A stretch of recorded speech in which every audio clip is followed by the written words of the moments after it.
हरे कृष्णा साथियों, जैसा कि सीजीएल एग्जाम चल रहा है और यह करीब करीब समाप्ति पर है। आपका अगर एग्जाम बचा हुआ है तो पहली रात जो है ज़रूर प्रैक्टिस करके जाए, एक दो मॉक टेस्ट जरूर लगा कर जाएं ताकि अगली सुबह जो है आपका कैलकुलेशन स्पीड बना हुआ रहे। तो आज हम मॉक टेस्ट 2 में 3 दिसंबर 2022 शिफ्ट 2 के सवाल देखेंगे। टोटल 25 सवाल हैं सीजीएल टीयर 1 के। तो चलिए फटाफट उन 25 सवालों को देखते हैं और बेसिक कंसेप्ट के साथ साथ शॉर्ट ट्रिक भी सीखेंगे। तो जल्दी से जल्दी इस वीडियो को हम कंप्लीट करने की कोशिश करेंगे। तो चलिए, हमारा जो पहला सवाल है दोस्तों, सवाल दिया हुआ है कि एक समबाहु त्रिभुज में डी भुजा बीसी का मध्य बिंदु है। यदि बीसी की लंबाई 8 सेंटीमीटर है तो त्रिभुज की ऊंचाई क्या होगी। दोस्तों, हमारे पास इक्विलेटरल ट्रायंगल दिया हुआ है, ठीक है। तो इक्विलेटरल ट्रायंगल में इसका जो है डी जो है मिड पॉइंट है ना, साइड बीसी का, ठीक है। तो अगर लेंथ बीसी का 8 सेंटीमीटर है तो ये कितना हो जाएगा, 4 सेंटीमीटर। तो then the height of the triangle का जो दोस्तों फॉर्मूला होता है वो क्या होता है, h इक्वल टू √3a/2, ठीक है। जहाँ पे a जो होगा वो साइड लेंथ होगा, ठीक है। तो यहाँ से हम डायरेक्टली निकाल लेंगे √3/2 गुना 8, 2 चौका 8, ये हो जाएगा 4√3 हमारा आंसर, ठीक है। और इससे रिलेटेड एक और तथ्य है कि इसका जो सरकम रेडियस होता है दोस्तों वो हमारा होता है r इक्वल टू a/√3 और कैपिटल R इक्वल टू हो जाता है वो a/2√3 होता है। और ये दोनों का रेशियो जो होता है इक्विलेटरल ट्रायंगल में वो 2:1 का रेशियो होता है, ठीक है दोस्तों। तो चलिए हम अगले सवाल की तरफ रुक करते हैं। हमारा जो अगला सवाल है दोस्तों, सवाल दिया हुआ है कि एक चोर दोपहर 12:30 बजे एक बाइक चुराता है और उसे 48 किलोमीटर प्रति घंटा की रफ्तार से चलाता है, लेकिन चोरी का पता आधे घंटे बाद चलता है। बाइक मालिक 58 किलोमीटर प्रति घंटा की रफ्तार से दूसरी बाइक पर उसका पीछा करना शुरू कर देता है, तो चोर कितने समय बाद पकड़ा जाएगा, ठीक है दोस्तों। 12:30 बजे जो है बाइक चुराता है और चोरी का पता आधे घंटे बाद यानी कि 1 बजे लगता है। तो आधे घंटे में चोर कितनी दूरी तय कर लेगा। तो 48 किलोमीटर प्रति घंटा से जा रहा है तो आधे घंटे में कितना करेगा, 24 किलोमीटर, यानी कि दोनों के बीच का जो डिस्टेंस हो जाएगा वो 24 किलोमीटर हो जाएगा। अब जो है दोनों सेम डायरेक्शन में जा रहा है तो रिलेटिव स्पीड ले लेंगे 58 - 48 का, तो ये कितना हो जाएगा 10 किलोमीटर प्रति घंटा, यानी कि 2.4 घंटा के बाद जो है चोर को पकड़ा जाएगा। लेकिन समय काउंट कहाँ से होगा, जब चोरी का पता चलता है, यानी कि 1 बजे से हम समय का काउंट करेंगे। तो यहाँ पर 1 से 2.4 घंटे जोड़ देंगे तो 1 से 2 और 3 हो जाएगा। 0.4 घंटे मतलब गुना अगर मिनट में करेंगे तो 60 से गुना करना पड़ेगा। तो 0.4 गुना 60 यानी कि 24 मिनट, 3 घंटा 24 मिनट में वो 3:24 में वो चोर को पकड़ लेगा, ठीक है। अगला सवाल है कि यदि ABCFDE इस प्रकार हो, सिमिलर है, यहाँ पे देखिए सिमिलरिटी वाला साइन है।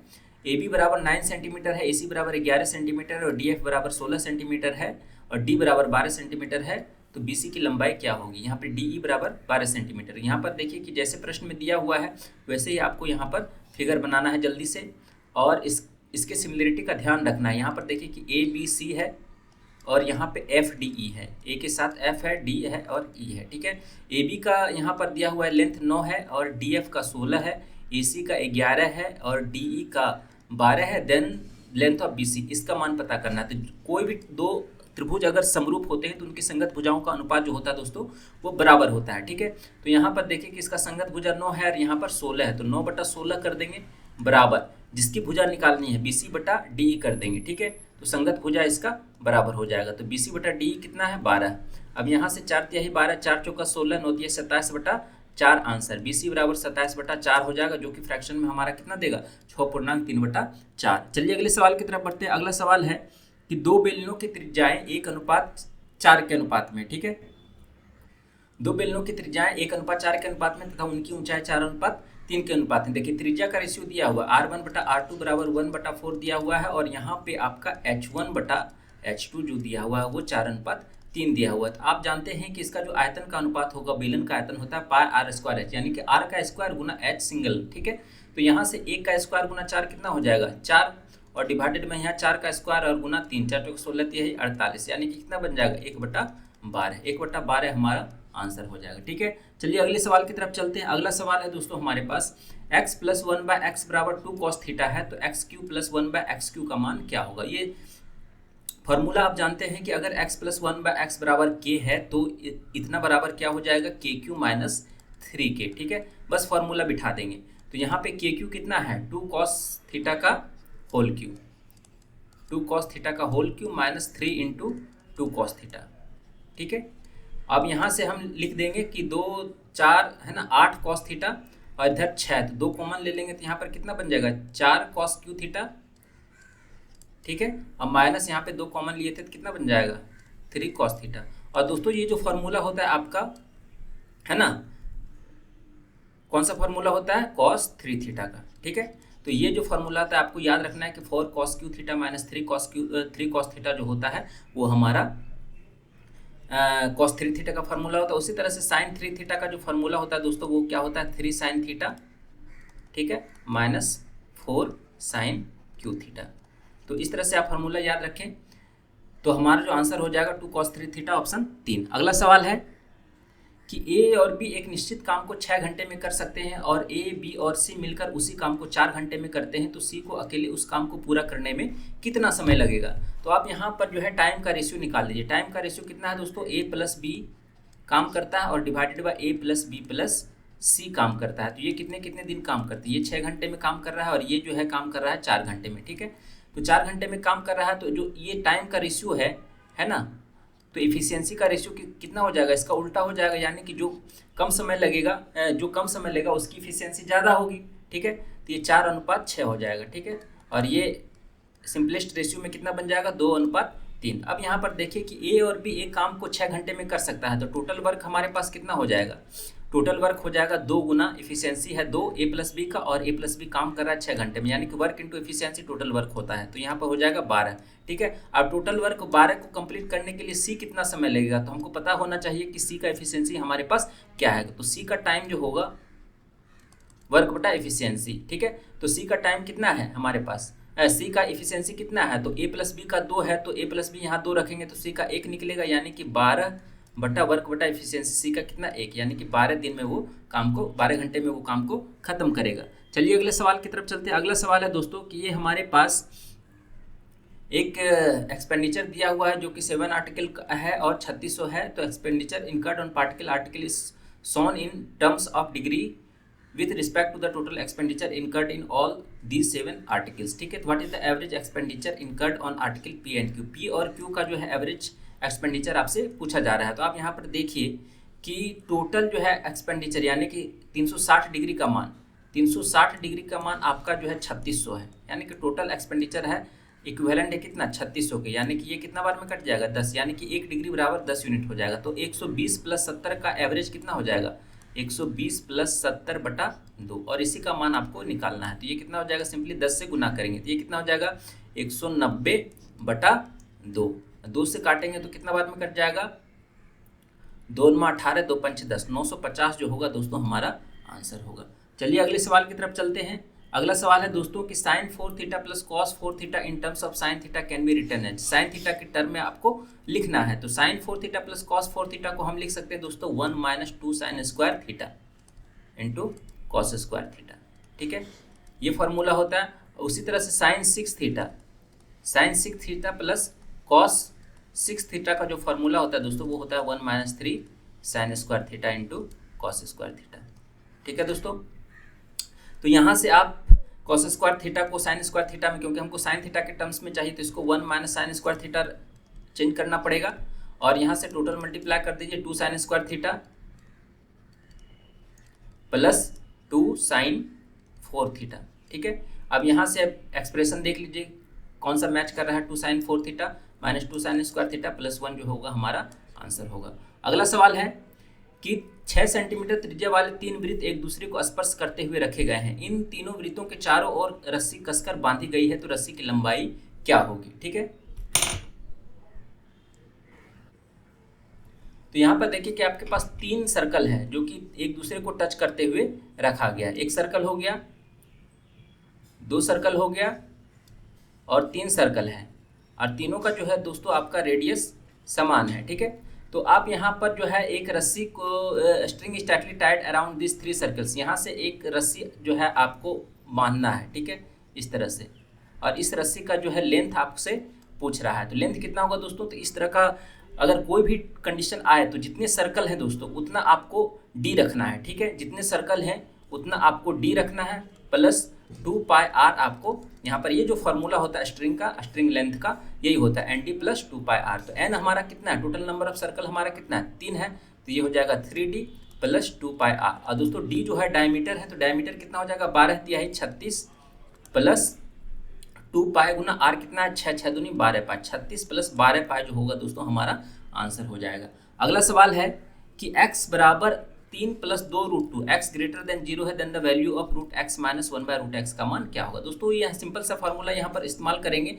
आपके पास दिया हुआ x, तो x प्लस 1 बाय एक्स निकालिए कितना बन जाएगा, क्योंकि अगर हम 1 by x, x plus 1 by x निकालेंगे तो इस तक पहुँचना बहुत ही आसान हो जाएगा। तो यहाँ पर 3 प्लस 2 रूट 2 है, तो इसका जो है माइनस में कितना बन जाएगा 1 बाय एक्स, इसका जो कंजुगेट कितना बन जाएगा 3 माइनस 2 रूट 2। ठीक है, तो दोनों को यहाँ पर जोड़ देंगे तो एक है हमारा 3 प्लस 2 रूट 2, अब प्लस दूसरा है 3 माइनस 2 रूट 2, 2 रूट 2 2 रूट 2 गया तो 3 प्लस 3 कितना हो जाएगा 6। दोस्तों उसी तरीके से अगर हम घटते हुए क्रम में इसका जो है स्क्वायर रूट लेंगे, ठीक है, माइनस में, तो root x minus 1 by root x जब निकालेंगे तो इसका जो फॉर्मूला होता है k माइनस 2 हो जाता है। तो जो यहाँ पर माइनस है वही साइन लेगा, क्योंकि हम यहाँ पर पावर को रिड्यूस कर रहे हैं ना, स्क्वायर रूट में ला रहे हैं, तो ये भी हमारा रूट के अंदर आ जाएगा और यहाँ पर जो है k माइनस 2 हो जाएगा।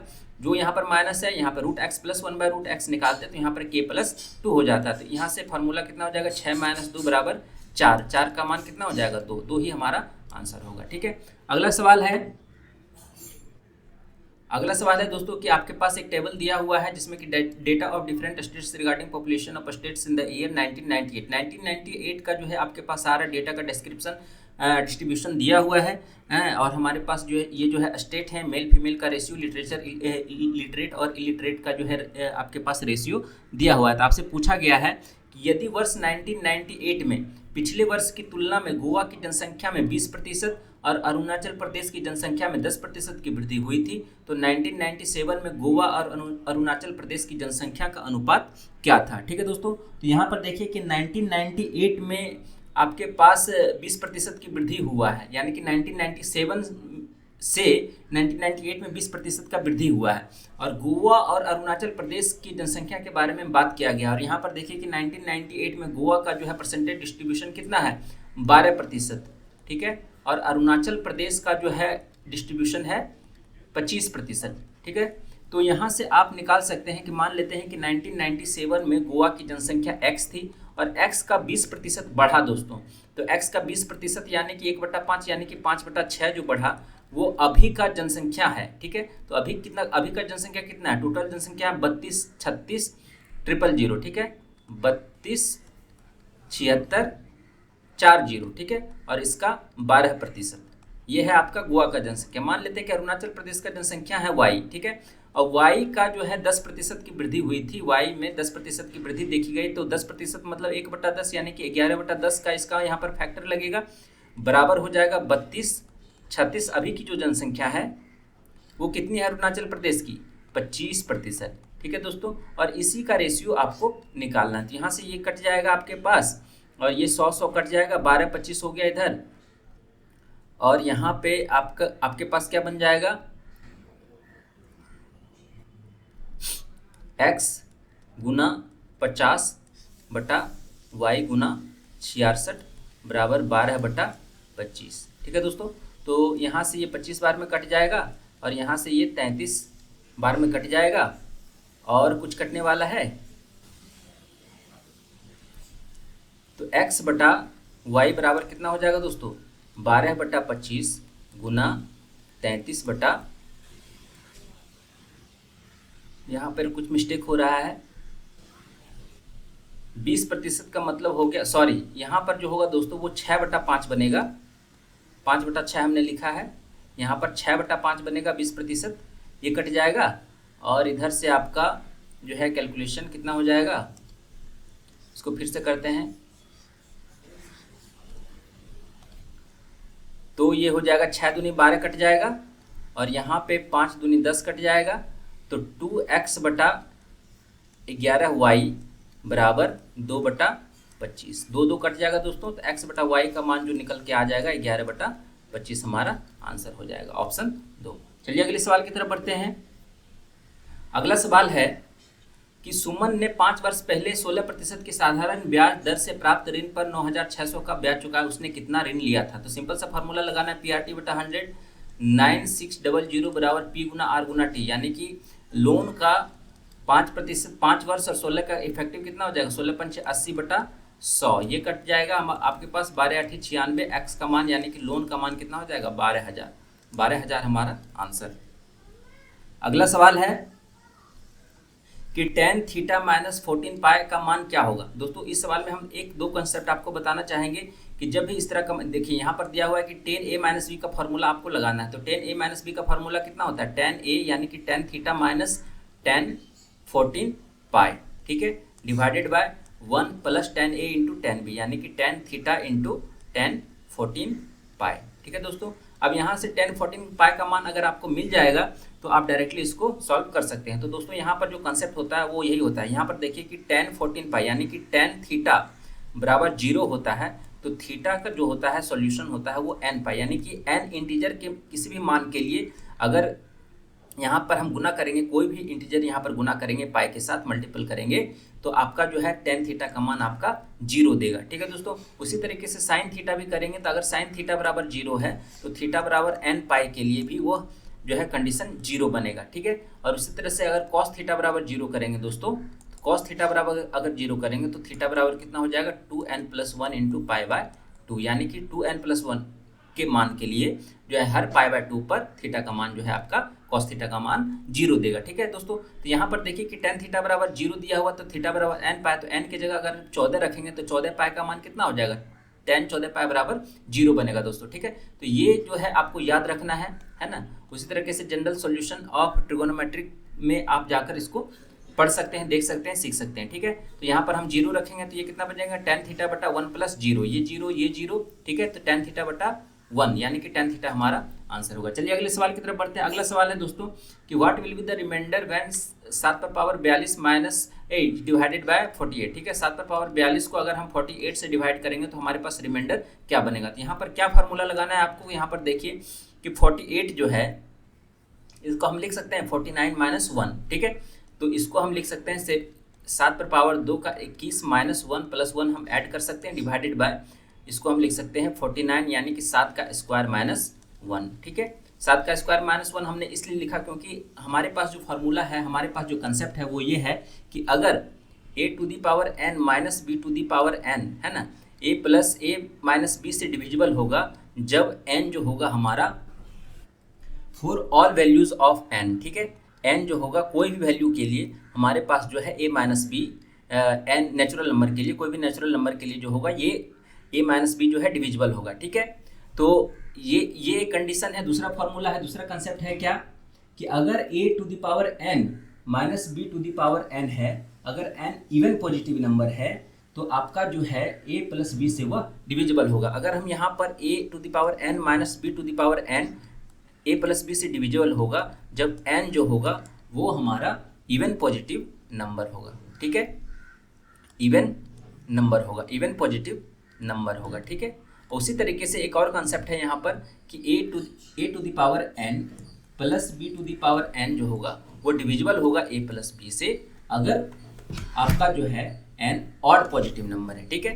तो n जो है अगर ऑड पॉजिटिव नंबर है, ठीक है, तो a प्लस बी से डिविजिबल होगा, इस तरह का फॉर्मेट। और अगर a to the power n plus b to the power n plus c to the power n divisible होगा a plus b plus c से अगर n जो होगा वो ऑड होगा, ठीक है, अगर n जो होगा वो ऑड होगा। ये 4 कंसेप्ट ध्यान रखें, एग्जाम में बराबर जो है सवाल इससे आते हैं। तो यहाँ पर आप देख सकते हैं कि कौन सा फॉर्मेट यहाँ पर लगेगा, तो ये वाला फॉर्मेट लगेगा। तो a माइनस बी से डिविजिबल होगा, यानी कि ये पोर्शन जो है आपका डिविजिबल है। तो हमारे पास कितना बच रहा है, 1 बटा 48 बन रहा है, तो हमारा जो शेष क्या बनेगा, 1 ही बनेगा। तो हमारा जो ऑप्शन हो जाएगा वो 3 हो जाएगा। चलिए अगले सवाल की तरफ बढ़ते हैं। अगला सवाल है कि यहाँ पे the central angle of the sector corresponding to supply for industries is, उद्योगों के लिए आपूर्ति के लिए अनुरूप क्षेत्र का केंद्रीय कोण आपके पास क्या बन रहा है। उद्योग का कितना है, इंडस्ट्री है, इंडस्ट्री कितना है 25%। तो यहाँ पर देखिए कि टोटल जो है आपका 100% है। 100% कितने एरिया, कितने डिग्री को ऑक्युपाई कर रहा है, तो 360 को ऑक्युपाई कर रहा है। अब आपको निकालना है 25%, ठीक है। तो 25% का मतलब कितना हो जाएगा, 25 चौका 100 और 4 नंबर 36, यानी कि 90 डिग्री का जो है आपका एंगल ऑक्युपाई कर रहा है। चलिए अगले सवाल की तरफ बढ़ते हैं। अगला सवाल है कि नंबर P जो है 150 से 15% अधिक है। संख्या जो P जो है 150 से 15% मतलब 3/20 यानी कि 23/20 है ना, 150 से, ठीक है। और K जो है वो इसी संख्या का 15% कम है, यानी कि 150 गुना 23/20 और इसी संख्या से 15% कम है। तो 15% कम होने का मतलब क्या है, 3/20 यानी कि 17/20, ठीक है। अब यहाँ पे आप जो है डिजिटल सम लगा दीजिए या डिजिट सम लगा दीजिए, जो भी कह लीजिए। तो यहाँ पर डिजिट सम लगाने के बाद आपके पास क्या बन रहा है, इधर बन रहा है 6 गुना, इधर कितना बन रहा है 5 गुना, इधर बन रहा है 8 और डिवाइडेड बाय नीचे कितना आ जा रहा है 2 गुना 2 4, ठीक है। तो 6 पंचे 30, 6 पंचे 30, 3 गुना 8 है 24 यानी कि 6 है ना बटा 4 आ रहा है। इसमें कितना से गुना करेंगे, तो 25 से गुना करेंगे। तो हम यहाँ पर 25 चौका 100, इधर एक आ जाएगा डिजिटल सम, इधर कितना 25 चौका 150, यानी कि हमारा जो टोटल डिजिट सम आ रहा है हमारे पास 6। तो देख लीजिए 6 किस में आ रहा है, तो 6 3 9 खत्म हो गया, 3 1 4 4 8 2 10, यहाँ 1 आ रहा है, 6 2 8 1 9 6 6 12 5 17, यहाँ पर 8 आ रहा है, 6 1 7 1 8 8 16 2 18 3 21, यहाँ पर 3 आ रहा है, 6 4 10 1 11 6 17 2 19 5 24, यहाँ पर 6 आ रहा है। तो हमारा जो है ये 3 ऑप्शन नहीं होगा, यही वाला ऑप्शन हम निकाल सकते हैं आंसर, ठीक है। अगला सवाल है कि what is the HCF of 36 और 198 का एचसीएफ क्या है। तो ऑप्शन से ही आपको पता लग रहा है कि ये आपके पास 18 दूनी 36, 18 गुना 11 198। अगला सवाल है कि हीरे के एक टुकड़े की कीमत उसके वजन के वर्ग के साथ बदलती रहती है। तो 6084 रुपये मूल्य के एक हीरे को 3 टुकड़ों में काटा जाता है, जिनके वजन का अनुपात 3:1 2:1 है। तो काटने में होने वाली हानि ज्ञात कीजिए। तो दोस्तों यहाँ पर देखिए कि आपके पास ओरिजिनल कंडीशन क्या है, आपके पास टुकड़ा वाला जो कंडीशन है, पीस जो है आपका, जो पीस का रेशियो है वो कितना बन रहा है 3:2:1, ठीक है। और ओरिजिनलिटी में ये तो हमारा 6 यूनिट ही रहा होगा, 3 2 5 और 1 6 यूनिट ही रहा। इसी 6 को जो है टुकड़े में बांट दिया गया। अब जब वेट का रेशियो देखेंगे तो वेट का रेशियो कह रहा है कि उसके वजन के वर्ग के साथ बदलते रहता है। तो वेट का जो रेशियो यहाँ पर कितना हो जाएगा, 3 का स्क्वायर 9, 2 का स्क्वायर 4 और 1 का स्क्वायर 1, यानी कि अब जो है वेट ये हो जाएगा और इसका जो टोटल यूनिट हो जाएगा 9 4 13 और 1 सॉरी, इसका जो ओरिजिनल का वेट का रेशियो कितना हो जाएगा 36, ठीक है दोस्तों। तो 36 हो जाएगा और यहाँ पे ओरिजिनल में ये कितना बन रहा है 9 4 13 14 यूनिट ही बन रहा है, ठीक है। और यहाँ पे ओरिजिनल में आपका 36 यूनिट था, तो लॉस कितना हो रहा है 36 में से 22 यूनिट जाएगा, ठीक है। तो 22 यूनिट का आपके पास लॉस बन रहा है, ठीक है। तो 36 यूनिट का दाम जो था पहले 6084 रुपया था, तो 6084 बटा 36 था। तो 22 यूनिट का दाम कितना हो जाएगा, 22 से गुना कर देंगे तो आपका कट जाएगा 2 से 11 और 2 से 18, 18 दूनी 18 तिहाई 54, फिर 18 तिहाई 54, 18 अठी 44, 338, 11 अठी 88, 8 11 तिहाई 33, 8 41, 11 तिहाई 33 4 37, 3718 जो होगा दोस्तों हमारा आंसर हो जाएगा, ठीक है। चलिए अगले सवाल की तरफ बढ़ते हैं। अगला सवाल है, अच्छा इस प्रश्न में कोई भी डाउट हो तो आप कमेंट सेक्शन में पूछ सकते हैं। हालांकि 2500 प्रश्न में कोई भी डाउट हो तो आप कमेंट सेक्शन में पूछ सकते हैं, उसके लिए हम सेपरेट सॉल्यूशन आपको बना कर देंगे, ठीक है। चलिए अगले सवाल की तरफ चलते हैं। तो यहाँ पर देखिए कि किसी वस्तु का अंकित मूल्य 10,927 है। त्योहारी सीजन के कारण एक निश्चित प्रतिशत की छूट घोषित की जाती है। राजू एक वस्तु को कम कीमत पर खरीदता है और उसे 10,927 में बेचकर 11.5% का लाभ कमाता है। तो दी गई छूट का प्रतिशत क्या था, ठीक है दोस्तों। तो यहाँ पर आप अगर सॉल्व करेंगे दोस्तों तो यहाँ पर आपको क्या मिल कर आएगा कि अंकित मूल्य है 10,927, ठीक है। तो जो व्यापारी खरीदा प्रतिशत की छूट घोषित करते राजू एक वस्तु को कम कीमत पर खरीदता है। तो कितनी कीमत पर खरीदा ये यहाँ पर मेंशन नहीं, यही तो आपको निकालना है।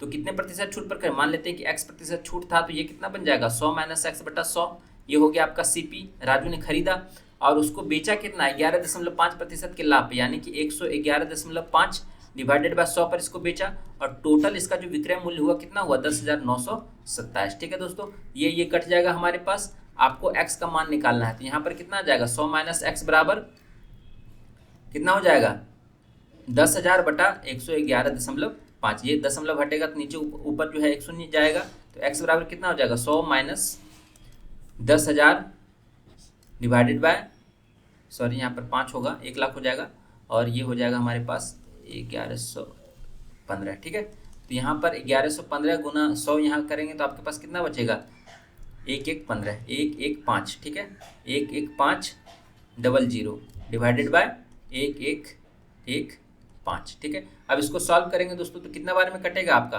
तो 1150 है और यहाँ पे 1115 से हम भाग कर रहे हैं, तो यहाँ पहली बार में एक बार में लगेगा, बाकी बचेगा 350, फिर एक जीरो देंगे तो 3500 हो जाएगा और 3 से लगाएंगे 11 3 33, तो 10.3 के समथिंग में हमारा जो आंसर आएगा वो एक नंबर आएगा। ठीक है, चलिए अगले सवाल की तरफ बढ़ते हैं।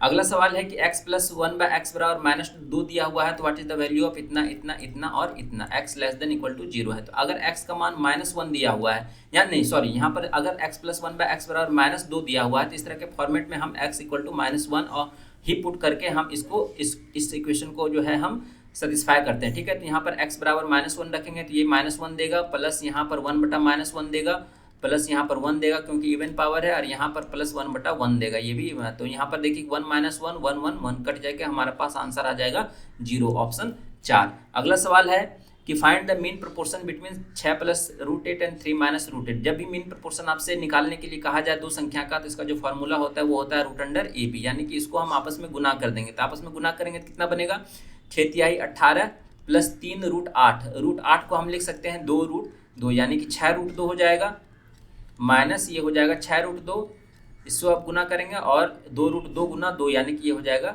4। ठीक है दोस्तों, -4, तो ये 6 कट जाएगा, 18 में से 4 जाएगा तो कितना बचेगा 14, तो √14 जो होगा हमारा आंसर हो जाएगा ऑप्शन 2। अगला सवाल है कि x - 1 बराबर 1 है और x² + y² बराबर 41 है, जहाँ पे x y greater than equal to 0 है, तो then the value of x plus y का मान आपको निकालना है। तो कौन सा फॉर्मूला लगाएंगे, आप जानते हैं कि x प्लस वाई का whole square plus x minus y का होल स्क्वायर जो होता है दोस्तों, वो होता है 2 × x² प्लस y²। यही फॉर्मूला पे लगाएंगे, तो इसका मान आपको निकालना है, x प्लस वाई का square plus x minus y का मान 1 है, बराबर 2 × 41। ठीक है, 41 दूनी 82 में से 1 जाएगा 81, तो x प्लस वाई का मान कितना हो जाएगा √81, और √81 का मान कितना हो जाएगा 9, हमारा आंसर आ जाएगा। चलिए अगले सवाल की तरफ बढ़ते हैं। अगला सवाल है कि x y z और GST जो है आपका सिमिलर है, समरूप है, और x y GS 2:3 है, x भी भुजा y z की माध्यिका है और GD भुजा ST की माध्यिका है, तो y भी बटा SD का स्क्वायर क्या बनेगा। तो यहाँ पर देखिए कि आपके पास x y z है, ये त्रिभुज है, और दूसरा समरूप त्रिभुज है। समरूप त्रिभुज का मतलब हो गया कि जिसके तीनों कोण आपस में बराबर हों।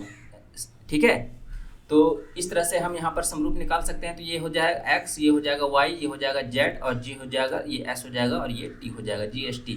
x y GS 2:3 दिया हुआ x भी पर, x भी जो है भुजा y z की माध्यिका है। ठीक है, और यहाँ पर ये माध्यिका है GD ST की माध्यिका है। ठीक है, तो आप जानते हैं कि जब भी त्रिभुज सेम हो, ठीक है, तो उसके एरिया का रेशियो जो होगा उसके संगत भुजाओं के स्क्वायर के अनुपात के बराबर होगा। तो एरिया का रेशियो आप यहाँ पर कितना निकल जाएगा, एरिया का रेशियो यहाँ पर निकल कर आ जाएगा कितना, 2:3 का स्क्वायर। ठीक है, बराबर कितना हो जाएगा, संगत भुजाओं के अनुपात, एरिया का रेशियो है ना, संगत भुजाओं के अनुपात के बराबर हो जाएगा। बाकी इधर कितना हो जाएगा, YZ बटा ST का स्क्वायर, YZ बटा ST का स्क्वायर। ठीक है, तो ये दोनों आपस में बराबर हो जाएंगे, तो यहाँ पर कितना बन जाएगा, YZ कितना है, Y भी का दुगना है 2YV, और ST कितना है, SD का दुगना है 2SD। ठीक है, ये दो कट जाएगा, और इसका स्क्वायर, सॉरी इसका स्क्वायर है ना, तो YV बटा SD का स्क्वायर कितना आ जाएगा, 4/9 ही हमारा आंसर हो जाएगा। अगला सवाल है कि विकास ने बाइक से एक निश्चित दूरी तय की, यदि वह 40 किलोमीटर प्रति घंटा की गति से 40% की दूरी तय करता है, तो 25 किलोमीटर प्रति घंटा की गति से 50% दूरी तय करता है, तो शेष 10% दूरी 10 किलोमीटर प्रति घंटा की गति से तय करता है, तो संपूर्ण दूरी पर उसकी औसत गति ज्ञात कीजिए। ठीक है, तो यहाँ पर देखिए कि प्रतिशत के टर्म में आपका दिया हुआ है, तो टोटल आप डिस्टेंस जो है 100% मान लीजिए, डिवाइडेड बाय एवरेज स्पीड बराबर का फॉर्मूला क्या हो जाएगा, एवरेज स्पीड बराबर चाल बराबर दूरी बटा समय, तो कुल दूरी बटा कुल समय हो जाएगा। तो कुल समय कितना होगा, तो 40% दूरी 40 घंटे में कवर कर रहा है, तो यहाँ पर समय कितना लगेगा, 40/40 1। यहाँ पे 50% दूरी 25 घंटे में कवर कर रहा है, तो 50/25 कितना हो जाएगा 2, और इधर 10/10 कितना हो जाएगा 1, यानी कि 100/2 1 3 1 4, यानी कि 100/4 यानी कि 25 किलोमीटर प्रति घंटा जो है इसका आंसर हो जाएगा। ठीक है, ऑप्शन ए। अगला सवाल है कि what is the ratio of production of refrigerator by company G to the production of refrigerator by company I। G और I का आपके पास रेशियो पूछता है, सिंपल सा है, ये कट गया, 13:11 हमारा आंसर हो जाएगा। तो ये थे दोस्तों हमारे 25 सवाल, टोटल 25 सवाल हमने बहुत ही कम समय में आपको समझाने की कोशिश की है आपके एग्ज़ाम को ध्यान में रखते हुए। तो ठीक है, एग्ज़ाम दीजिए और अगले दिन जो है बेफिक्र होकर जाइए और 1-2 सेट जरूर रात में लगा कर जाइए, ताकि जो है आपके अंदर का जो कैलकुलेशन स्पीड है वो कायम रहेगा एग्ज़ाम के दिन। तो हम इस प्लेटफॉर्म पे जितने भी सारे एसएससी के प्रीवियस ईयर के सवाल है वो सवाल लेकर आते रहते हैं। तो आज ही हमारे चैनल से जुड़े और अपनी तैयारी को और भी मजबूती दें। और ये सारे सवाल जो है हमारे यूट्यूब के कम्युनिटी पोस्ट में भी अपलोड किए जाते हैं, वहाँ भी प्रैक्टिस कर सकते हैं। और इसकी वीडियो की पीडीएफ जो है हमारे टेलीग्राम चैनल एडुकेट सेंटर पर भी उपलब्ध हो जाती है, वहाँ पर भी आप पीडीएफ डाउनलोड करके प्रैक्टिस कर सकते हैं। तो प्रैक्टिस में लगे रहिए और कामना करते हैं कि आपके सारे एग्ज़ाम अच्छे जाएँ और आप बहुत ही ऊँचा स्थान प्राप्त करें, अपने जीवन में अच्छा स्थान प्राप्त करें। तो फिर मिलते हैं नए वीडियो में नए जोश के साथ, तब तक के लिए धन्यवाद, नमस्कार।